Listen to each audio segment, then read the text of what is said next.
Hello boys and girls, welcome to this presentation. In this presentation we're going to talk about Unit 3.2, Areas of Prism or Surface Area of Prism. Now in this question 1, we need to calculate the area of each shape. Now each shape has a formula. For example, this is a triangle. It has a formula to calculate its own area. The same thing goes for the rectangle. And then here we have the parallelogram. And then the trapezium or trapezoid. Now with these shapes, each one of them has its own formula to calculate the area. Now let me show you the formula of each shape, and then we will come back to the question and answer it together. Here you can find area of quadrilaterals. Area of quadrilaterals. Now, with each shape, for example, this is a rectangle. In the rectangle, we have length and width. Let me zoom in to show you. In this rectangle, we have length and width. So the area of a rectangle is what? It's width times length. Very, very good. So we take one of the sides, we multiply them by the one next to it, not the opposite to it. So it has a width and length. And the area here will be squared. Remember that. Area is always squared. Now let's move on to the next shape. Here we have a square. With a square, the length and the width are the same. So I can use one variable to describe the length and the width. For example, here he used A. And then I will say the area is A times A. And A times A, as we studied before, is A squared. Very good. Or A power of 2. This is how you calculate the area of a square. Now he said here that area here is A squared, which is A times A, or width times length. Very good. A times A. Very good. Now, let's move on to the next shape. In the next shape, we have the parallelogram. Parallelogram has a base and a height. And the height is not one of the sides, because the parallelogram is called a parallelogram because each two lines or each opposite lines are parallel to each other. So these lines are parallel to each other and these lines are parallel to each other. So each opposite lines are parallel to each other. That's why it's called a parallelogram. So what is the area of parallelogram? As we said, it has a base and a height. You just multiply them by each other. So area of parallelogram is base multiplied by height. That's it. And then you'll get the area of the parallelogram. Now let me show you the last shape.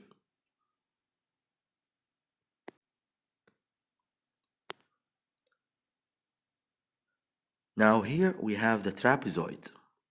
The trapezoid here has two lines of only opposite each other and parallel. Not like the parallelogram. The parallelogram, all opposite lines are parallel. But with the trapezoid, only two lines are parallel to each other, and the others, this and this, are not parallel.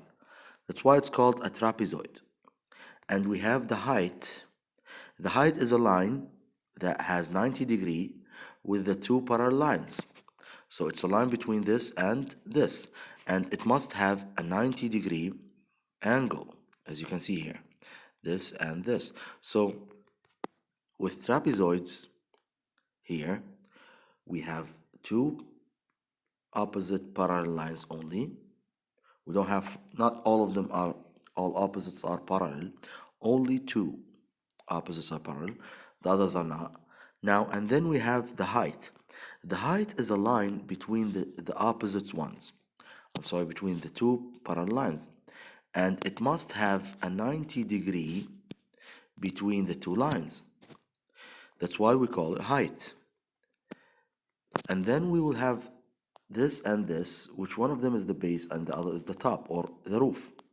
We call them A and B, and they must be the two opposite parallel lines. What do we do with them?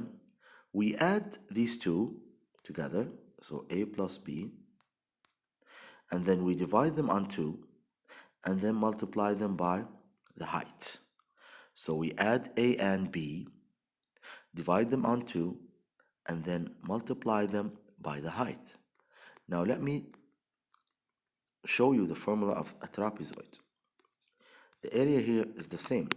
We add A and B, which are the two opposite parallel lines, and then we divide them on 2 here, and then multiply them by the height. Or you can multiply them by the height and then divide them by the 2.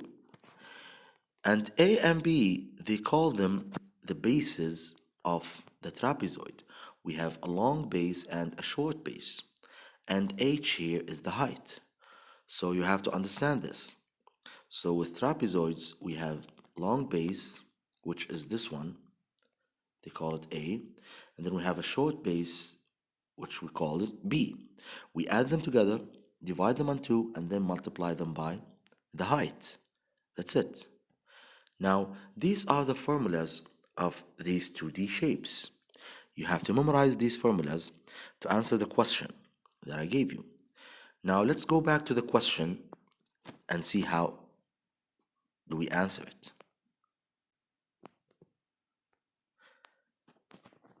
Now, with this question, he wants the area of each shape. Now, let's start with the triangle here. With the triangle, what did we say that the formula of the area is? We didn't take a look at that. We didn't see it in the picture, but we know it from before. We know that the area of a triangle is base times height divided by 2. The area of a triangle is always like that. Base multiplied by height divided by 2. So here, which one is the base? Very good. It's 7. So we say 7 multiplied by what? By the height, which is 4. Very good. So 7 multiplied by 4 and then divide by 2. 7 multiplied 4 is what? Good job. It's 28. And then when you divide it by 2 equals, very good. So the answer is 14. 14. Good job. And it's 14 what? Because this is centimeter, so it's going to be centimeter square. So the answer will be 14 centimeter square. So we multiply the base by the height, which is 7 by 4, and then we divided it on 2. So 28 divided 2 equals 14 centimeter square. And this is how we get the area of a triangle. Now, let's check the next shape. In question B, we have a rectangle. Now, the rectangle has 2 dimensions. They are what? Very good. We have the length and the width. Now, you have to focus on this. They must be in the same measurements. Now, we have here 2 centimeters and 80 millimeters. So they have to be using the same unit. Now we have to turn centimeter to millimeter or millimeter to centimeter. It's up to you, the same thing. But when you turn something to something, you have to stick with it and use it in the answer. Let's turn together 80 millimeters into centimeters. Now we know that 1 centimeter equals how many millimeters? Equals 10. Very good. Equals 10 millimeters. So 80 millimeters, how many centimeters? We call this the X technique, in which we do an X here. If we are at the same line, we're multiplying. if we are jumping, it means we divide. Now, we multiply 80 by 1 equals 80. And then we divide it by 10 equals, very good, 8. So the answer is 8 centimeters. Very good. So 80 millimeters equals 8 centimeter. Now, we remove this, and we know that 80 millimeters here equals 8 centimeter. Very good. Now we can answer the question. We have 2 centimeters and 8 centimeters width and length. And we said that the area of the rectangle is width times length. That's it. So equals 2, which is this one, times 8, which is this one, equals, very good, 16. 16 what? Because we turned all the units to centimeter, we have to use centimeter. So it equals 16 centimeter square. Very good. I hope you understand that. Now, in the next video, we will answer question C and D. Thank you very much for watching. See you next time.